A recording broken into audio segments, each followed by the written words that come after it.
Hello friends, તમારું સ્વાગત છે મારી ચેનલમાં। આજે આપણે બનાવીશું શિયાળા સ્પેશિયલ મેથીની ભાજી અને બટેકાનું શાક। તો ઢાબાનું શાક ભૂલાવી દે તેવું આપણે એકદમ ટેસ્ટી અને સ્વાદિષ્ટ આ મેથીની ભાજી અને બટેકાનું શાક બનાવીશું। જો બાળકો મેથીની ભાજી ખાવાનું ના પસંદ કરતા હોય તો તમે એકવાર આ રીતે શાક બનાવીને આપજો, જરૂરથી ખાશે અને બિલકુલ પણ કડવું ના લાગે એ રીતે આપણે આ શાક બનાવીશું। તો ચાલો બનાવીએ। રેસીપી સારી લાગે તો વિડીયોને લાઇક કરજો, વધારેમાં વધારે શેર કરજો અને જો તમને મારી રેસીપીઓ સારી લાગતી હોય અને ચેનલને સબસ્ક્રાઇબ ના કરી હોય તો સબસ્ક્રાઇબ કરીને બેલ આઇકનને પ્રેસ કરજો, એટલે નવી નવી રેસીપીના નોટિફિકેશન આવશે। તો ચાલો બનાવીએ। તો સૌથી પહેલાં તો આપણે તેના માટે ગેસ ઉપર એક કઢાઈ રાખીશું અને તેમાં અડધા કપ જેટલું તેલ ઉમેરીશું। તો શરૂઆતમાં આપણે તેલનું પ્રમાણ થોડુંક વધારે રાખીશું અને ત્યાર પછી આમાંથી આપણે અડધું તેલ અલગ કરી લઈશું। હવે અહીંયા મેં 250 થી 300 ગ્રામ જેટલા બટેકાના આ રીતે મોટા મોટા ટુકડા કરીને લઈ લીધા છે। તો આજે આપણે બટેકાને સેલો ફ્રાય કરીને ત્યાર પછી શાક બનાવવાનું છે, એટલે શાક ખાવામાં એકદમ ટેસ્ટી લાગશે।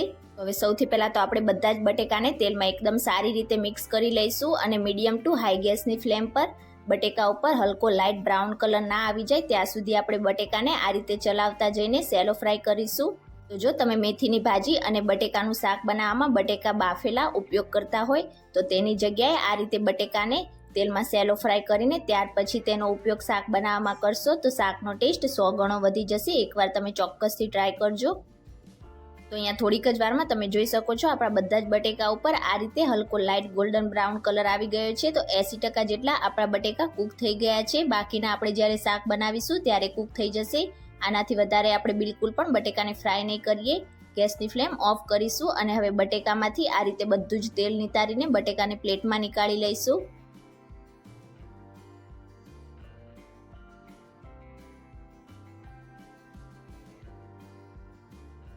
અને હવે એ જ તેલમાંથી મેં બાકીનું તેલ નીકાળીને 2 ટેબલસ્પૂન જેટલું તેલ શાક બનાવવા માટે લઈ લીધું છે। તેલ ગરમ થાય એટલે તેમાં 1 ટીસ્પૂન જીરું ઉમેરીશું અને જીરાનો હલકો કલર બદલાવા દઈશું।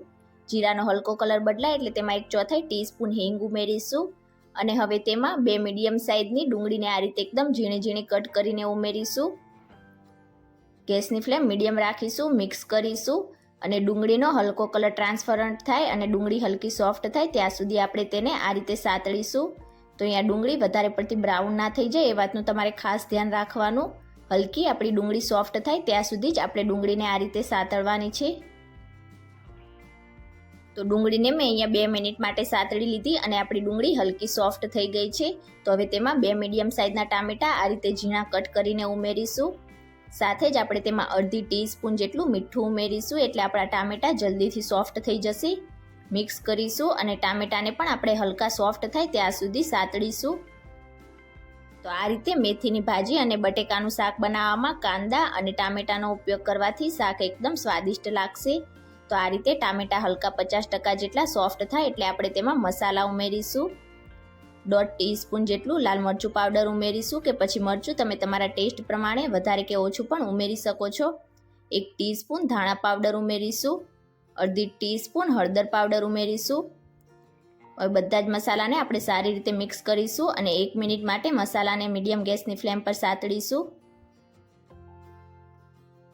તો અહીંયા મસાલાને પણ મેં 1 મિનિટ માટે સાતળી લીધા છે અને મસાલામાંથી એકદમ સરસ રીતે તેલ પણ સેપરેટ થવા લાગ્યું છે। તો હવે તેમાં 1/4 કપ જેટલું આપણે પાણી ઉમેરીશું, મિક્સ કરી દઈશું સારી રીતે અને ટામેટા આપણા સોફ્ટ ના થઈ જાય ત્યાં સુધી લગભગ 2 મિનિટ માટે આપણે તેને ઢાંકીને કૂક કરીશું। તો અહીંયા તમારે વધારે પડતા પાણીનો ઉપયોગ બિલકુલ નથી કરવાનો। ટામેટા આપણા હલકા સોફ્ટ થઈ જાય અને આપણે જે મસાલા ઉમેર્યા છે તે બળી ના જાય તેના માટે ફક્ત 1/4 કપ જેટલું જ પાણી ઉમેરીશું। તો હવે તેને કવર કરીને આપણે 2 મિનિટ માટે કૂક કરી લઈશું। તો લગભગ ટામેટાને સોફ્ટ થતાં 2 મિનિટ જેવો સમય થઈ ગયો છે। હવે તેને સારી રીતે મિક્સ કરી લઈશું। તો અહીંયા તમે જોઈ શકો છો આપણા ટામેટા એકદમ સરસ રીતે સોફ્ટ થઈ ગયા છે। તો હવે તેમાં મેથીની ભાજી ઉમેરીશું।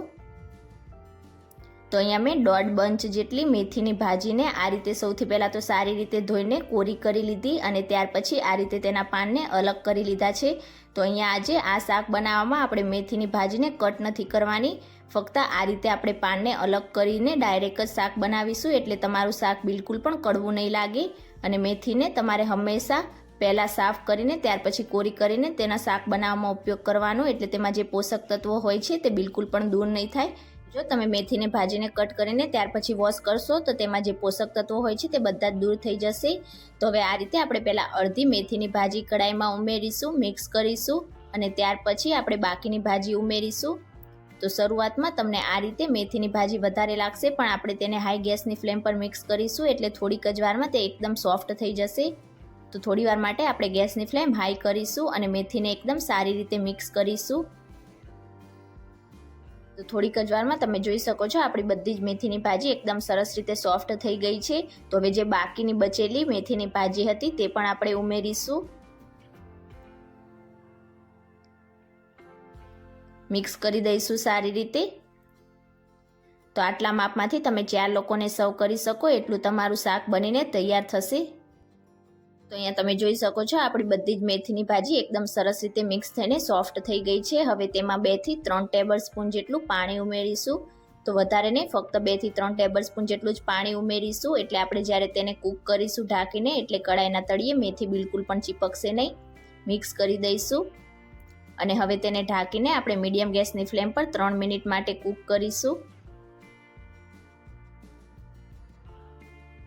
તો ભાજીને કૂક થતાં લગભગ 3 મિનિટ જેવો સમય થઈ ગયો છે. હવે ઢાંકણ હટાવીને આપણે એકવાર સારી રીતે મિક્સ કરીશું. તો અહીંયા તમે જોઈ શકો છો આપણી ભાજી એકદમ સરસ રીતે સોફ્ટ થઈને કૂક થઈ ગઈ છે. હવે આપણે એક લીલું મરચું લઈશું અને તેને આ રીતે લાંબી લાંબી સ્લાઇસ કરીને ઉમેરીશું એટલે શાકમાં તેનો ટેસ્ટ એકદમ સરસ લાગશે. અને આપણે જે બટાકાને સેલો ફ્રાય કરીને રાખ્યા હતા તે બધા જ બટેકા આપણે આ રીતે કડાઈમાં ઉમેરીશું. મિક્સ કરી દઈશું સારી રીતે અને ફરીથી આપણે તેને ઢાંકીને 2 મિનિટ માટે કૂક કરીશું. શાકને લગભગ કૂક થતાં 2 મિનિટ જેવો સમય થઈ ગયો છે. હવે ઢાંકણ હટાવીને આપણે શાકને એકવાર સારી રીતે મિક્સ કરી લઈશું. તો અહીંયા આપણા બટેકા અને ભાજી એકદમ સરસ રીતે બધું જ કૂક થઈ ગયું છે અને એકદમ પરફેક્ટ એવું આપણું શાક બનીને તૈયાર થયું છે. હજી પણ આપણે શાકને વધારે ટેસ્ટી બનાવવા માટે તેમાં મસાલા થોડાક ઉમેરીશું.